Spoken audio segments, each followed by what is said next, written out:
When was Alexander in Afghanistan? He was in Afghanistan from shortly after the death of Darius in July of 330 BC, which was the beginning of the 7th book of Clitarchus, until the end of the 9th book of Clitarchus, which was in the summer of 327 BC, when Alexander marched into India. What was special about Alexander's time in this territory? This was the period when the traditionalists among the Macedonians and Greeks who were with Alexander accused the king of Persianizing, or going native if you like.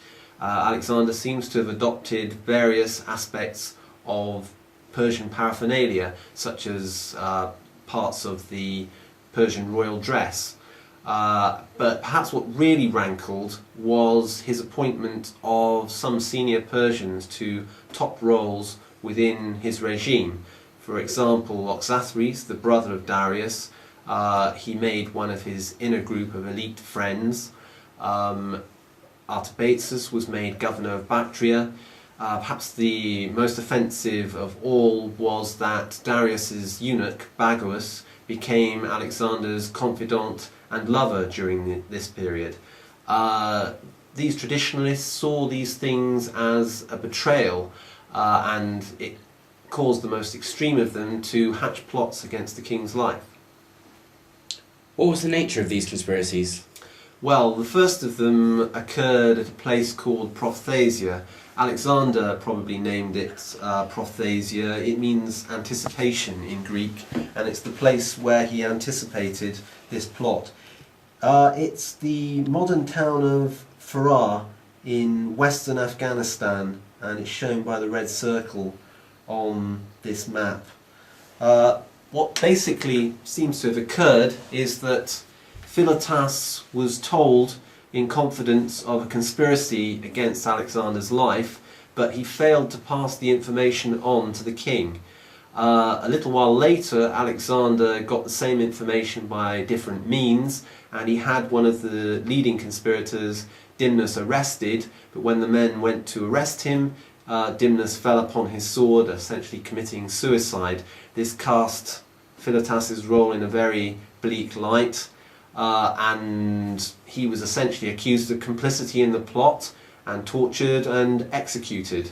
The problem for Alexander was that Philotas's father was Parmenion, one of Alexander's senior generals, and he was sitting across Alexander's supply lines at Ecbatana with a large armed force. So Alexander was virtually compelled to send assassins on fast camels across the desert to have him executed as well.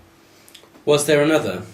There was another plot a little over a year later, which grew out of a minor incident when Hermolaus, one of Alexander's royal pages, decided to kill the king's prey in a royal hunt. We have a couple of images from ancient artifacts of royal Macedonian hunts here. Here's a famous frieze on the side of the Alexander sarcophagus found in Sidon 100 years ago. It shows a royal hunt of Alexander. That's probably Alexander there, and there's a rather ferocious lion in the middle. Even closer to our story of the pages in the hunt of Alexander, there's this frieze which is reconstructed from a damaged frieze over the entrance of the tomb of Philip II in Vergina, and that shows various pages, royal pages on horseback or on foot, killing prey, with Alexander on horseback at the centre. Anyway, the upshot was that Alexander, as a punishment, ordered Hermolaus to be flogged. Hermolaus and his friends took offence at this particularly, and they decided to hatch a plot against Alexander's life.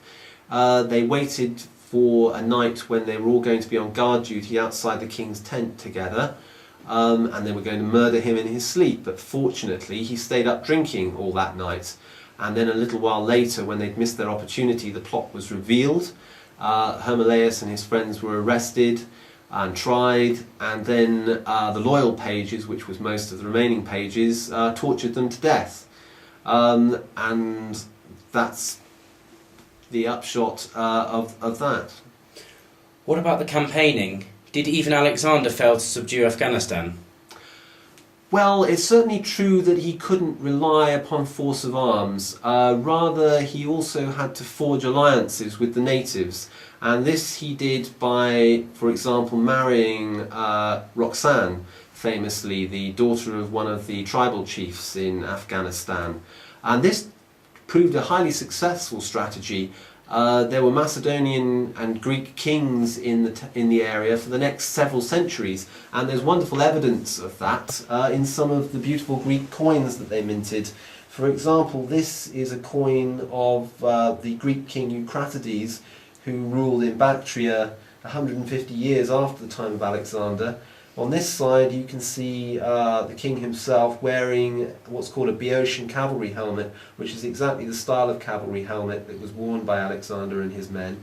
And on the reverse you can see a couple of cavalrymen with the very long pike spears called sarissas, which the Macedonians were famous for.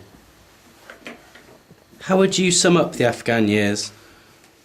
It was a blood-soaked slog, but through carrot and stick tactics, Alexander came closer to subduing the awkward territory of Afghanistan than anybody else has before or since, right up to the modern period.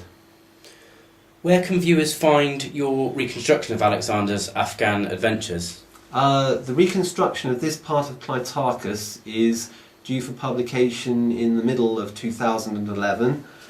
This is a mock-up of the cover of the book.